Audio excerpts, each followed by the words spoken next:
Hi hello and welcome to eagle media works. నేను మీ రచన. ఈ వీడియోలో మార్పు అంటే ఏమిటి, ఎలా మారితే మనం సక్సెస్ఫుల్ అవుతాం అన్నది ఈ వీడియోలో చూద్దాం. సో మనం మన లైఫ్లో వెళ్తూ ఉన్నప్పుడు ఒకనొక పయనంలో చాలామంది చాలా మార్పులు చెప్తూ ఉంటారు. నువ్వు ఇలా మారితే ఇంకా బాగుంటుంది, ఇలా మారితే ఇప్పుడున్న పాత కన్నా ఇంకా బెటర్ రిజల్ట్స్ నీకు వస్తాయి, ఇలా చెప్పేవాళ్ళు మనం అంటే చాలామంది ఉంటారు. సో అలా అని చెప్పేసి ప్రతి ఒక్కరు చెప్పేది మనం గుడ్డిగా ఇమిటేట్ చేస్తూ పోయినా, లేకపోతే మన ఫీల్డ్లో సక్సెస్ఫుల్ అయిపోయిన వాళ్ళు ఇమిటేట్ చేసినా, చెప్పిన సలహాలు పాటిస్తూ ఉన్నా కొన్నిసార్లు మనలో ఉన్నటువంటి ఒరిజినాలిటీని మనం కోల్పోవచ్చు.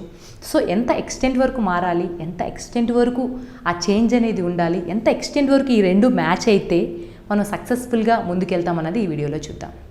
సాధారణంగా మనం ఏ ఫీల్డ్ తీసుకున్నా సరే ఆ ఫీల్డ్లో ఆల్రెడీ సక్సెస్ఫుల్ అయిన వాళ్ళు ఉంటారు.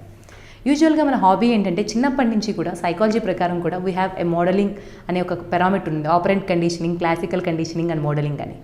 మోడలింగ్లో మనం ఏదైతే ఫీల్డ్లో మనకి ఇంట్రెస్ట్ ఉంటుందో ఆ ఇంట్రెస్ట్లో ఆల్రెడీ సక్సెస్ఫుల్ అయిన పర్సన్ని మనం ఇష్టపడతాం, ఆరాధిస్తాం, రోల్ మోడల్ అంటాం, ఫేవరెట్ స్టార్ అని చెప్పుకుంటాం.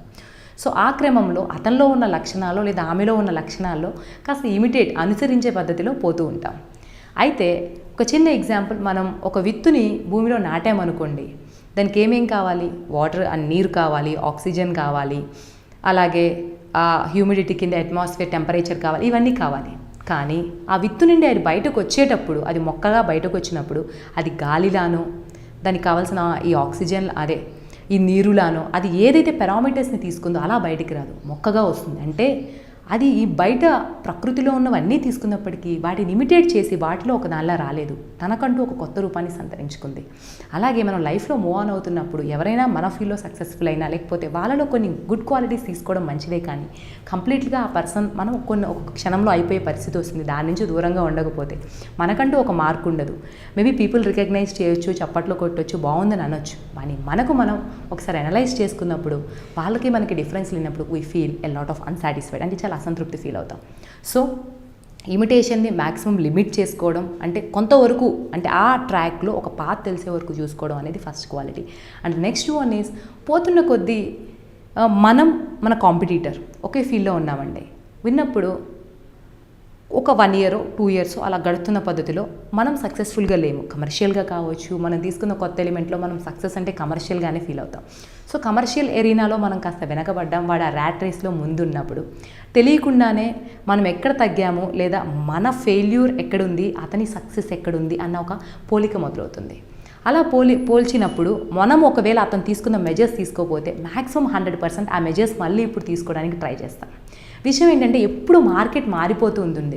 మీరు అతని స్టెప్ తీసుకునే లేపు అతను ఇంకో కొత్త స్టెప్ తీసుకుంటాడు. సో ఇలాంటి కంపారిజన్ వల్ల, ఇలాంటి ఎనాలిసిస్ వల్ల మనం సక్సెస్ఫుల్ అయ్యే ఛాన్సెస్ కన్నా కూడా ట్రెండ్లో ఇంకొంచెం వెనకబడతాం.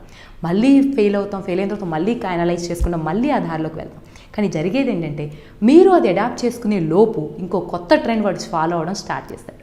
సో ఎప్పుడైనా సరే మీ ఫీల్డ్లో ఒక కాంపిటీటర్ ఉన్నప్పుడు ఖచ్చితంగా never try to compare your self, అంటే మిమ్మల్ని అతనితో పోల్చుకోవద్దు, అతని రిజల్ట్స్తో పోల్చుకోవద్దు.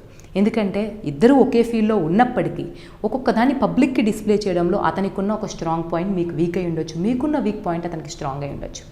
సో ఒక ఫీల్డ్లో మీరు సక్సెస్ఫుల్ అవ్వాలి అనుకున్నప్పుడు, దాని టార్గెట్ పబ్లిక్ అయినప్పుడు, బిజినెస్ కావచ్చు, ఏదైనా సరే మన కస్టమర్స్ కావాలి, టీచర్స్ అయ్యామనుకోండి, మనకి సక్సెస్ఫుల్ స్టూడెంట్స్ కావాలి. సో ఇవన్నీ కూడా we are in to the public. కాబట్టి పబ్లిక్కి మనం స్ట్రాంగ్ పర్సన్గా, ఒక కాన్ఫిడెంట్ పర్సన్గా, ఒక పవర్ఫుల్ పర్సన్గా ప్రొజెక్ట్ చేసుకోవాలంటే మనకున్న క్వాలిటీని ఎన్హాన్స్ చేసుకోవాలి తప్ప సక్సెస్కి ఇంకో క్వాలిటీ అనే పారామీటర్ ఉంది, అలా చేస్తే అతను సక్సెస్ఫుల్ అయ్యాడు కాబట్టి అదే నేను తీసుకుంటాను అంటే అది అయ్యేలోపు ఇంకో కొత్తది వస్తే అతను తీసుకుంటే అలా ఫాలో అవుతూనే ఉంటాం. లైఫ్ లాంగ్ ర్యాట్ రేస్ నడుస్తూనే ఉంటుంది.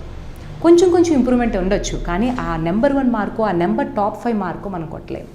సో ఇలాంటి మార్పుల్లో కాస్త మనం ఎక్కడ ఫిట్ అవుతామో, మనకు నచ్చింది మనం చేస్తున్నామా లేదా, కంపారిజన్ ఎంతవరకు ఉండాలి, ఇటువంటి వాటి మీద స్పష్టమైన అవగాహన ఉంటే లైఫ్లో ఎప్పుడు కూడా డిసప్పాయింట్ ఫీల్ అవ్వం.